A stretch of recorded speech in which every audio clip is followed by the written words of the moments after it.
dalam mengabdikan diri kepada bangsa dan negara. Kepolisian Daerah Sumatera Selatan menggelar operasi Cipta Kondisi atau disebut Cipkon untuk mencegah terjadinya gangguan keamanan dan ketertiban masyarakat menjelang bulan suci Ramadan Mei 2019.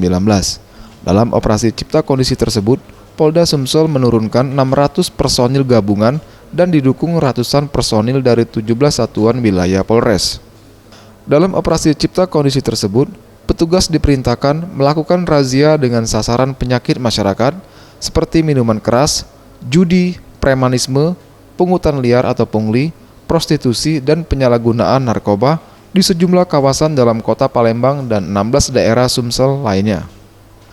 Kapolda Sumsel Irjen Pol Zulkarnain Adi Negara mengatakan, melalui operasi khusus kepolisian itu, diharapkan segala bentuk kegiatan masyarakat yang berpotensi menimbulkan gangguan Kamtibmas dan kenyamanan masyarakat untuk melaksanakan ibadah puasa dapat dicegah.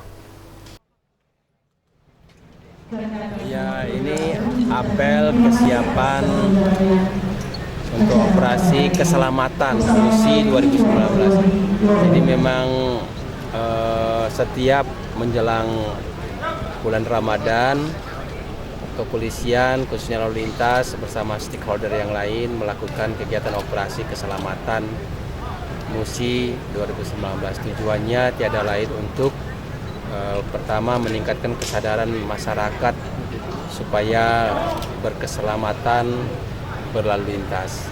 Artinya tolong betul dipahami oleh seluruh masyarakat. Berlalu lintas itu membutuhkan kehati-hatian untuk keselamatan seperti misalnya perlengkapan kendaraan, kemudian mungkin surat menyuratnya dan lain sebagainya perlu diperhatikan betul.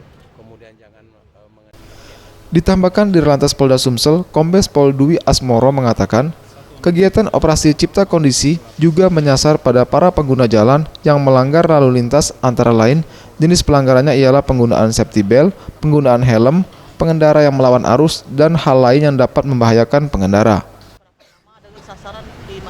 Ya, rekan-rekan sekalian, saya menginformasikan bahwa dimulai dari tanggal 29 April sampai dengan tanggal 12 Mei 2019, Ditlantas Polda Sumatera Selatan melaksanakan operasi keselamatan dengan jumlah personil yang kita turunkan sebanyak 600 personil yang tersebar di seluruh wilayah Sumatera Selatan. Sasaran daripada operasi keselamatan ini adalah para pengguna jalan yang melakukan pelanggaran lalu lintas, khususnya ada 7 pelanggaran penyebab kecelakaan lalu lintas. Tim Liputan, Sriwijaya TV. Dengan membayar denda melalui bank atau saat